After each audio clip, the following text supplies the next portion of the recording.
Awesome. I think you guys said so many gems and dropped so many good points that we all can relate to.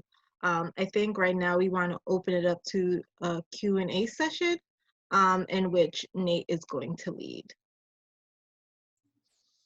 Hey everyone, I'm back. Okay, so we're just gonna hop straight in. I mean, first of all, this is amazing for me, getting to listen and learn. You know, I think a lot of the times, I'm gonna get kind of sappy here, but a lot of times us as men, especially Black men in design, you know, people talk about problems and with imposter syndrome and being Black in design, and we're always like, oh, me too, I deal with that too. You know, but in many cases, you know, like Opalia said earlier, we're always trying to climb, we're always trying to like push and like, you know, do all those things, and we don't understand like that we're not thinking about anything but ourselves at that point. And just to sit here and listen and learn, you know, helps me understand how I can see different situations that don't include myself. And so it's very helpful. Okay, so for the first question is from Yashanda Waggle. Sorry if I'm saying that wrong. As a woman of color, how can one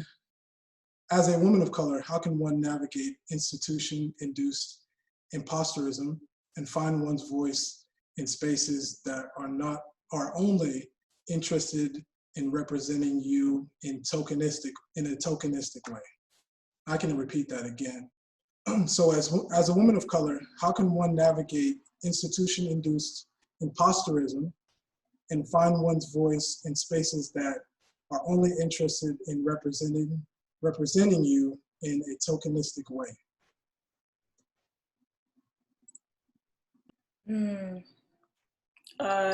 Something that's coming up for me, I continue to have access to a graduate space after I finish. And I think for me, it was continuing to show up in that space.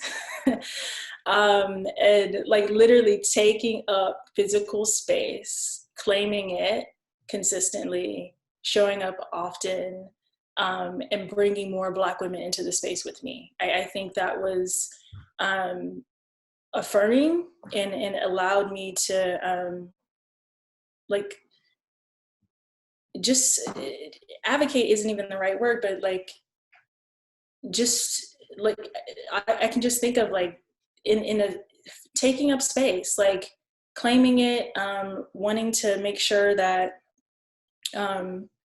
despite or in spite of people who may not feel like we belong or we should be in those spaces, to be like, nah, we here.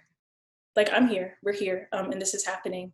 And I think the consistency of doing that also contributed to like the cultivation of my own confidence over time, over those several years. And it allowed me to walk into spaces feeling like I belonged more outside of the institution as well. Yeah, I think that resonates a lot with me in terms of, you know, my experience, especially at Harvard GSD, is like one of the major things that we at the African American Student Union tried to do is try to like inhabit and reclaim and take up as much space as possible through not just the Black Design Conference, but by doing weekly storytelling nights, by just, you know, creating like guerrilla exhibitions in the studio. And a lot of that was, I think, really majorly influential in terms of me developing, you know, my voice and confidence and understanding it. And I think one of the things that's coming up for me, and this is, you know, I think just reflective of where I'm at in this moment, in this very specific moment in time, is, you know, technically my my fellowship that I'm doing at the City of Detroit is through the Harvard Kennedy School. And my organization that I have the fellowship through has a DEI task force, which I tried to kind of continue doing the work that I did at the ASU and at the GSD in this space. And I'm tired, y'all. I'm really tired, especially in this moment, especially with a lot of institutions, you know, really paying lip service. And I think one of the things that I've been reflecting a lot, I've actually kind of stepped down from my position in that space, is kind of trying to figure out when is a right moment for you to use your voice, and who's deserving of it. And, I mean, I think, in the spaces of like Black in design, like that to me is like a place that I will always want to lend my voice, because it helps to cultivate spaces for others to use their voice. But I'm reaching a moment right now where I'm a little bit tired of being used and tokenized in these spaces as well. So I'm personally trying to kind of work through kind of when is the correct moment to kind of step in and take up a lot of space, and when is the moment to just step away and really try to nurture and self-care, because this moment is rough. Yeah, I'm glad you said it, because the last 2 months have not felt validating. They've felt exhausting. The trauma that we've felt for so long is now somehow important to everyone that never listened before, that didn't want to hear us before. Suddenly now they want to use us as sounding boards for their emotions. I find it incredibly selfish. And it's extremely upsetting because, we've been advocates of this for a long time. There's been a lot of times where I've pushed for management or people to kind of engage in these discussions and given them a lot of opportunities to engage in these discussions, and it has never been taken seriously. And I think that I'm struggling with stepping aside, because that if, again, as a Black woman, if you don't do it, nobody else is going to do it. So if you step aside, what will happen, and what kind of domino effect will that occur? And then will you be kind of shamed for not taking on that load because they did ask you for that and they gave you the opportunity, which I think is also shameful for you to be asking your Black staff to provide you with the support you need to provide them with resources. So you're asking me to help you serve me through something that it's very confusing. It's a very confusing time. So I'm trying to learn through that and again, rise above it in a way that understanding this isn't about me necessarily. It's about the people, again, behind me, and I'm trying to serve and create a better space for them. So not to be selfish and be mindful of that. But I'm exhausted, and like you, I'm tired, and I'm not sure how long this interest will go on for. So you also want to latch onto that momentum and make sure that you're heard, and that you're creating those resources, and that they're being tapped, so that they don't say they weren't tapped, there wasn't a need. I don't want excuses. I really want action at this point. And so in order to galvanize that action, I still have to kind of give a lot of myself. And I'm just wondering what will be left once you give all yourself. And so just battling with that and just trying to find balance in that these last couple months has been incredibly difficult. We've been given enormous amount of opportunities with beta and collaborations and supporters and allies, and we're extremely excited, and we're extremely grateful, but we don't have the capacity to take it on. It's so sudden, it's so fast, and I worry about the authenticity of these asks as well. One of my mentors and are part of our community, Jay Pitter, she mentioned, she's not collaborating with anyone that hadn't collaborated with her before prior to George Floyd's death. She just won't do it. And I thought that was such a strong statement, that if you didn't know me before that, then you don't need to know me right now.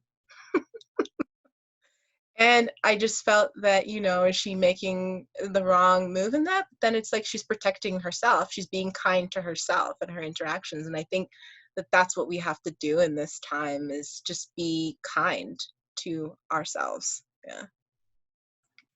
That is real. Sorry, I went there. You should know me now. Okay, so the next question is kind of like a 2-in-1. You all talked about it a little bit earlier. But the next question is, how would you correlate past trauma with social stereotypes and hindrances in the idea of imposter syndrome amongst people of color? And then the second part of the question says, does mental health play a larger role to renew your mind and become comfortable with your voice? Really good question.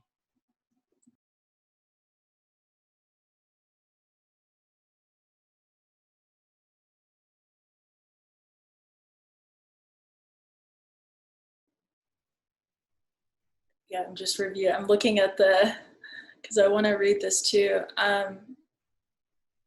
Yeah, you did kind of speak about the past trauma. I think, does mental health play a larger role to renew your mind and become comfortable with your voice? Yes. And I think it's like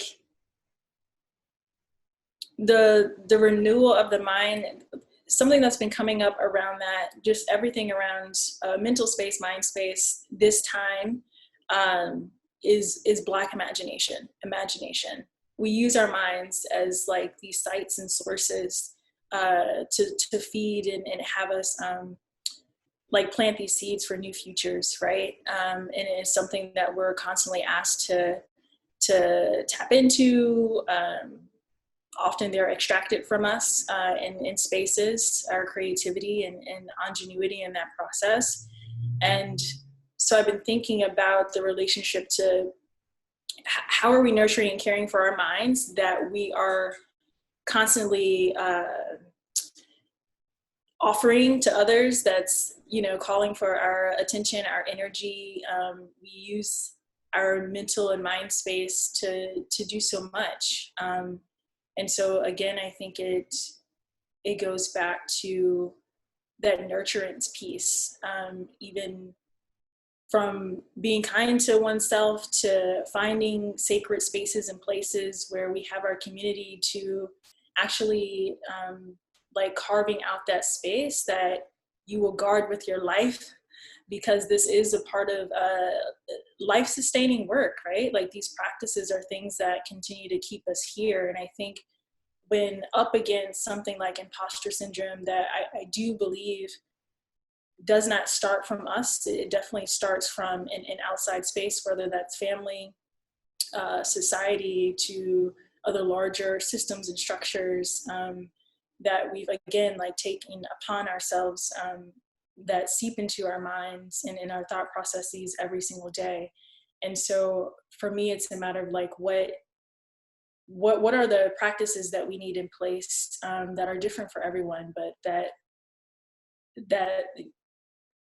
mental care is certainly important, because we're seeing it manifest in a lot of different ways. Like imagination is powerful, and we also see how violent it can be within white imagination, right? Like this is what we're experiencing now. So, I mean, it goes both ways. And so if we're going to nurture ourselves in this work of talking about building Black futures, new futures, and spaces for justice and care, we also have to make sure that our own site mentally, from that place that everything is coming out of, is whole and feels like it's true to ourselves and in a place for justice.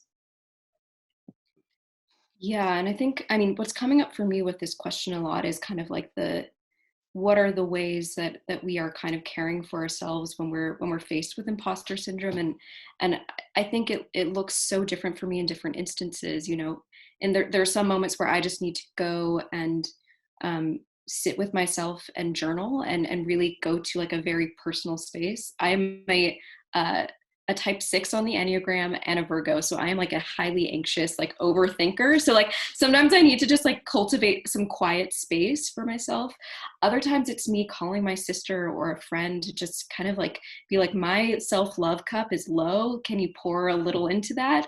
So, I think it looks so different in different ways, but I think, something that's really harmful, I think, about our discipline is the fact that we're kind of taught to like devalue self-care. You know, it's like, if you're not in the studio until 4 a.m., are you really an architect? Like, that is our culture, and that toxic culture, I think, is really difficult to like unlearn and combat.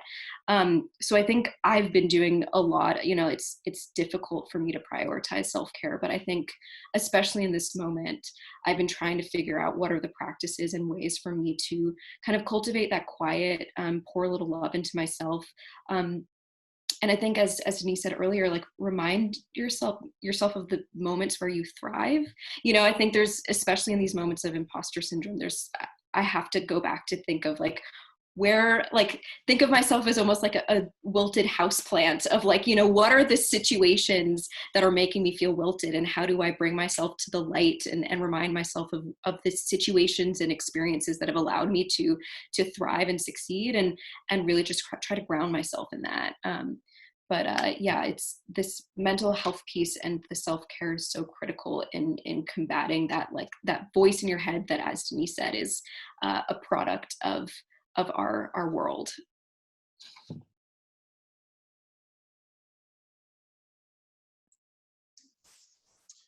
Awesome. So next, we're going to actually release the poll out to everyone. So if everyone can go ahead and put in that poll, and then we're going to continue with the questions. So you should have gotten it pop up on your screen. And so we're going to continue on to the next questions. So this is a good one. So what are mechanisms you've used to overcome instances where you feel insecure when you feel like an imposter?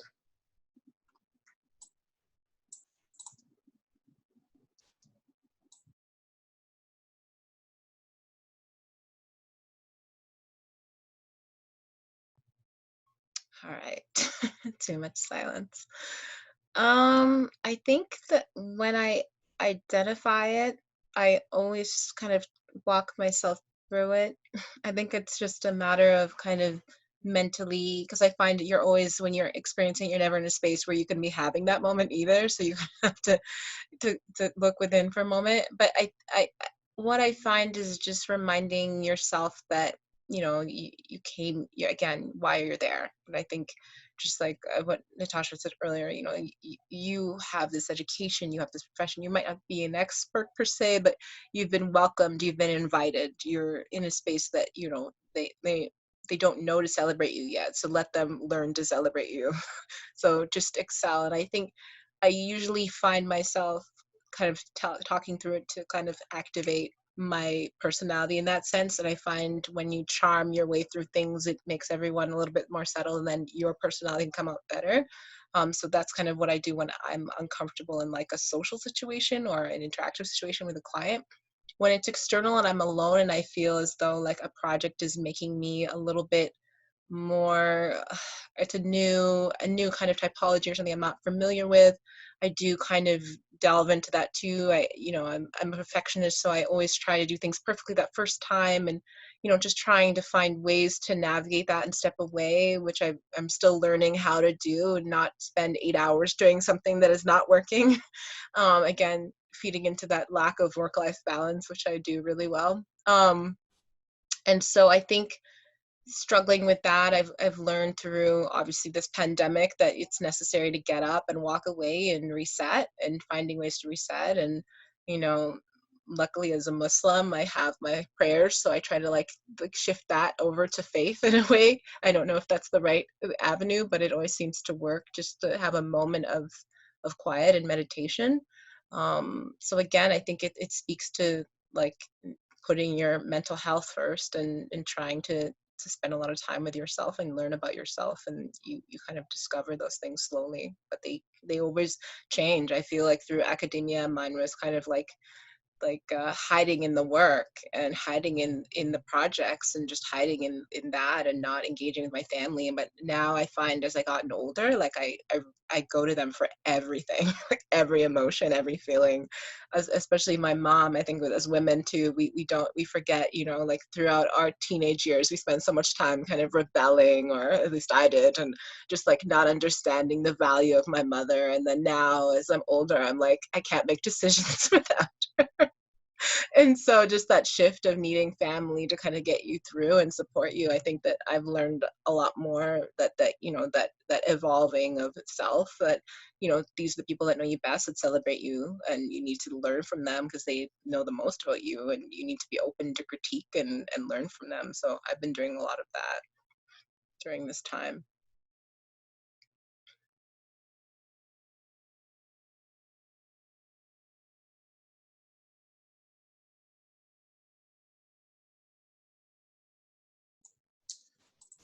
So we're gonna do, say, 2 more questions. Okay, I'll ask that one last. How have you all challenged or experimented with challenging mainstream definitions of professional and accompanying cultural norms? That's an interesting one.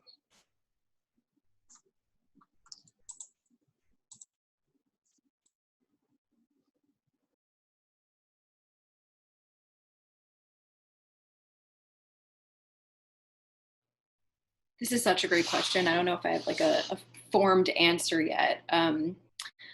But I think, again, coming out of my grad school experience and kind of having this like renewed sense of a center of gravity that is, again, informed by my community and my tribe, I think has empowered me in this position post grad school in the city of Detroit, as well as in this fellowship with the Kennedy School, kind of just to bring my whole self.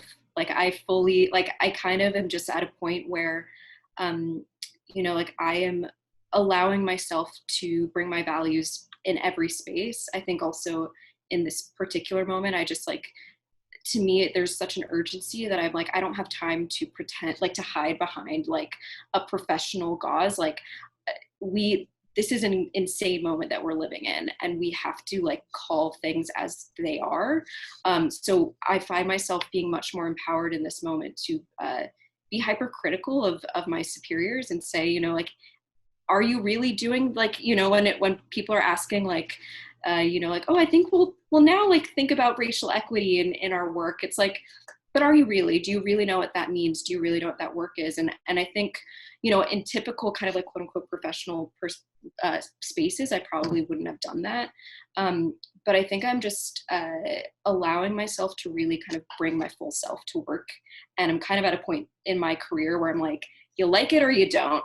I feel confident enough in the network and the people that I have to lean on that like, if you don't like it, I'll find another job that will allow me to bring my full self. So I think that's kind of like where the space I'm occupying today. But also that took a really long time for me to get there. That was not something that just happened when I was 18. I was like, yes, I could do that. Yeah, that piece of bringing your whole self, absolutely. I personally haven't, I don't know, for the last 5 years or something, been in the position of where like I was reporting to someone else. But there's, what that means though is what kind of culture is being shaped with the folks who are collaborating with me. And the work that we do together, and that showing up as your full self, making space to really get rid of this separation of personal and professional within our time together, and recognizing that it actually is, it can be quite harmful in a few ways in asking people to decompartmentalize their lived experiences and personal lives when they show up in spaces and pretend like what's happening doesn't actually impact the way that we work and create, or can show up in a space to where we feel like we can not just be ourselves, but actually be creative. Like that requires a special part of us, and it requires a lot of energy. And so this opportunity, this invitation for the people in my community, the women in Day and Precious who are part of our collective and our team, we're intentional about building rituals together, and holding space for deep check-ins when we meet. And allowing ourselves to be human, to show our humanity in every step of the process. And so I think, but we're also like battling other, you know, aspects of professionalism that we've have learned. And I think it goes back to that unlearning process that was mentioned before, Natasha, that you spoke about a little bit of, you know, we've taken these things on, we've learned them in ways that may have benefited us for a little while, and now things are shifting, and what do we need to do away with so that we can actually build and be in community the way that we want to.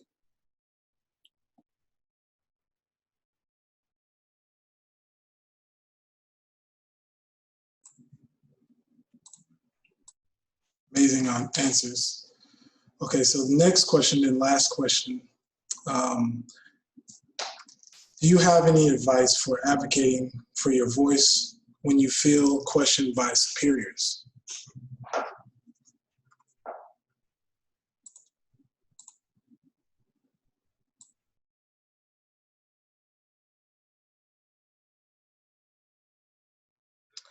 Okay, I'll take this one. So I think it's a really good question. It's hard in institutions to kind of guide the conversation in the right direction. I'm going to focus on the last 2 months, because I feel as though this is like the most critical, because people, at least in management, are asking questions. They might not be the right questions all the time, but at least there's interest. Although I'm trying to think of the best way to, although as management, because they have kind of been guided in a different time, because we are younger and we kind of are living this time and it's our time now, is the way I look at it. We should look to ourselves as a resource, and we kind of have to guide this conversation now. So when you are approaching kind of management or leadership or these kind of people, I think it's the best to not feel like you don't have, first of all, you don't have all the answers, but you can speak from your experience. And I think that alone is enough of an education at this time. I wouldn't put too much pressure on ourselves to create an environment where you can be a constant resource, because again, you will be exhausted, but at least guide them in the direction where they can find the resources, and then kind of let it go, is what I found is the best way to kind of serve your purpose and serve your environment to improve it. So yeah, I think that that's, for institutions anyway, I think that that's the way to go.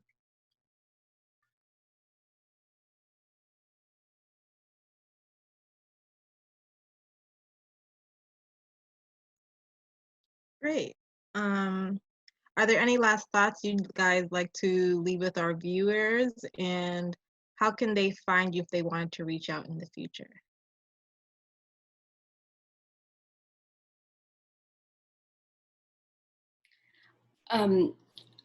I'll just say briefly, like, you know, I think, as we all said, like, this is combating imposter syndrome, and you know, is like a daily struggle, and something that I think we all have to kind of develop a relationship with, and figure out what works for us in terms of finding the spaces where you can thrive and be your authentic self, and finding those spaces where you really feel like you belong. So I think that that's really been my way and my force for kind of trying to think, combat the ways that society has told me that I'm not worthy or valued. So I mean, I think, you know, it's a constant struggle, but collectively, I hope we can work through it. I mean, you can find me on Instagram. My Instagram is like not really a thing. It's at nhicks3. But I would really encourage you all to follow Blackspace.org. They're doing incredible things and always have amazing events, as well as the GSD Black and Design Conference, which might happen in 2021, we'll see. So yeah, definitely follow the ASU and at GSD and Blackspace.org.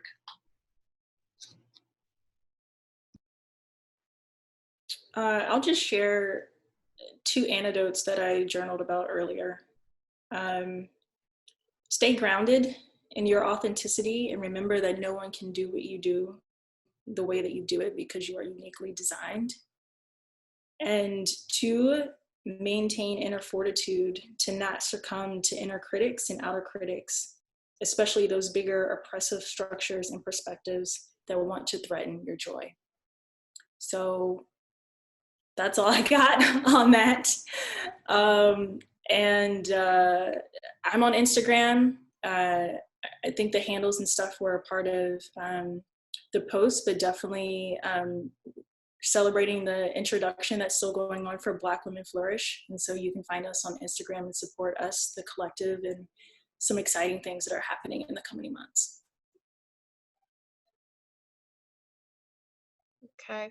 And yeah, I think I'll just leave it off like the same thing. Like, you know, we don't have it figured out. We don't have all the answers, but I think for me, it's a constant discovery throughout my career. I find that, you know, there's ebbs and flows, but it's a constant battle to find self within this practice, because architecture is evolving. I do see the change. I do see that our culture is listening, and you know, I think it's good to be optimistic about that. You know, these kind of syndromes and things that we're feeling might soon become alternative modes, or soon not exist, as soon as we kind of continue to make spaces like these and they become the norm.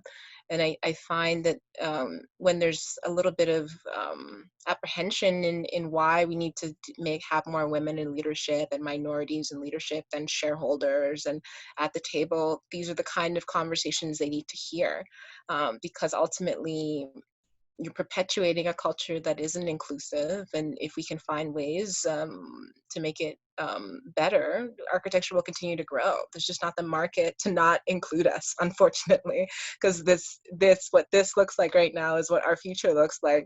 And so if we aren't thinking forwardly about how to engage in that, you're going to be left behind. And so I just ask of the architecture and design community that we pay attention, because we can't continue to just promote and recruit the status quo, because they won't exist. And so I think as we go through the future, it's bright, it's exciting. There's a lot of females and minorities that are in school right now that are looking at us to kind of guide the conversation. And I think we're doing just that, and it's excellent, and we got to keep it going, and that should be keeping us going. So my personal on Instagram, and I think everything, Twitter and whatever else we still use, is Fab Savoir Faire. And then my organization, or my community organization, is beta.to. And so please follow us and keep us going. We're here to grow. So yeah. Thank you all so much. This was a very fruitful conversation. I know us at Design in Color, as well as Nate, are super proud of you all. And we're super honored and grateful for you guys to spend your evening with us. For everybody watching and supporting us, we thank you for enjoying this space with us and helping sustain a safe space and a sacred space in this moment. Please look forward to more panels such as this one in the future. Our aim is to do one monthly. And if you guys would like to collaborate with Design in Color, please reach out to us at Design in Color on Instagram.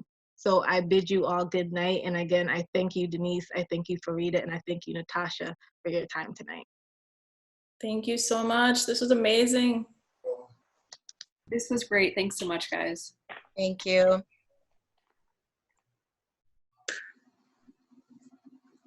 Good night, everyone.